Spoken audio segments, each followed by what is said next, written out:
The detention center on Epsilon Station had processed thousands of prisoners over the decades, but none had ever warranted a Level 9 containment protocol. Until her.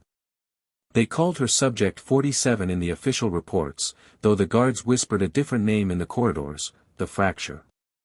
She had arrived 3 months ago, transferred from a maximum security facility on Earth after what the authorities described as an unfortunate incident involving 14 officers and spontaneous molecular destabilization.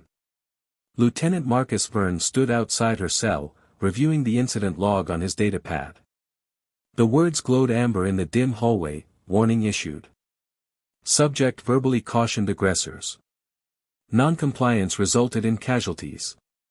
She's been docile for weeks, said Officer Raina Kim, adjusting the plasma dampeners built into the cell walls. Maybe we can reduce the... Don't, Marcus interrupted. You weren't there during intake. But Raina was young, confident in the station's technology. She had seen the fragile woman inside the cell, thin frame, haunted eyes, hands that trembled when she ate. How dangerous could she really be? The truth was buried in classified files that only 3 people on the station had clearance to read. Marcus was one of them. He had watched the security footage from Earth 100 times, trying to understand what he was dealing with. The woman had been a test subject for Helix Corporation's Neural Enhancement Program, Project Meridian. They were attempting to bridge human consciousness with quantum processing matrices, creating soldiers who could calculate trajectories, hack systems, and process combat scenarios at superhuman speeds. The program had 17 subjects. 16 died during integration, their brains unable to handle the dimensional mathematics being carved into their synapses. She survived. But survival came with a cost. The quantum processor didn't just enhance her mind, it fundamentally altered her relationship with reality. She could see the probability fields that held matter together, perceive the electromagnetic bonds between atoms, and with enough concentration, pull them apart. The Helix researchers had been careful at first. They treated her well, studied her gently, and marveled at their success. Then corporate oversight changed hands. New directors wanted faster results, aggressive testing, combat applications. They pushed her harder. When she resisted, they used force. She had warned them. The recordings were clear. "Don't hit me again," she had said, her voice barely above a whisper.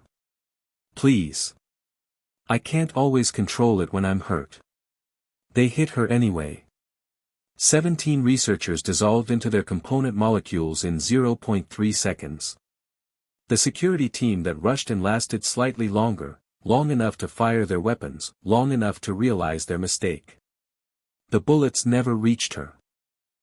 They simply stopped existing midair, reduced to iron atoms and trace elements that scattered like dust. Now, on Epsilon Station, Marcus and his team maintained the most expensive prison cell ever constructed. The walls contained layered reality anchors, quantum stabilizers, and enough processing power to simulate a localized physics bubble that theoretically prevented her abilities from manifesting. Theoretically. Her evening meal, Raina said, approaching the cell's delivery system with a tray. Marcus watched through the observation window. Subject 47 sat cross-legged on her bunk, staring at her hands. She did that often, studying her palms as if they belonged to someone else. The meal slot opened with a pneumatic hiss. Raina slid the tray through, following protocol. But the slot jammed halfway, and she instinctively reached in to adjust it. The prisoner's head snapped up. "Don't," she said quietly. The same word, the same tone as the warning from Earth. Raina's hand was too close to the plasma dampener controls. She accidentally triggered a partial shutdown. For exactly 1.2 seconds, the containment field flickered. Marcus saw it happen in slow motion. He saw the prisoner's eyes widen in panic, not anger. He saw her press herself against the far wall, trying to create distance. He saw the air around Raina begin to shimmer as molecular bonds loosened. "Get back." Marcus slammed the emergency restore button. The field snapped into place.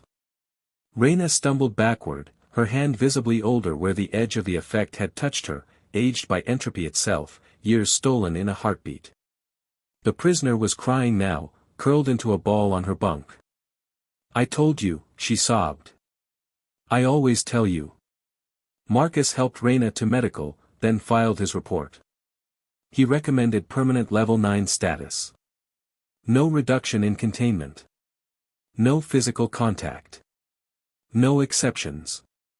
At the bottom, he added a note for future personnel: she doesn't want to hurt anyone. But want has nothing to do with it. They had tried to make her a weapon. Instead, they had created something far worse, a prisoner trapped not by walls, but by her own terrible power, warning everyone who came close that she was more dangerous to be near than to leave alone. The guards understood now.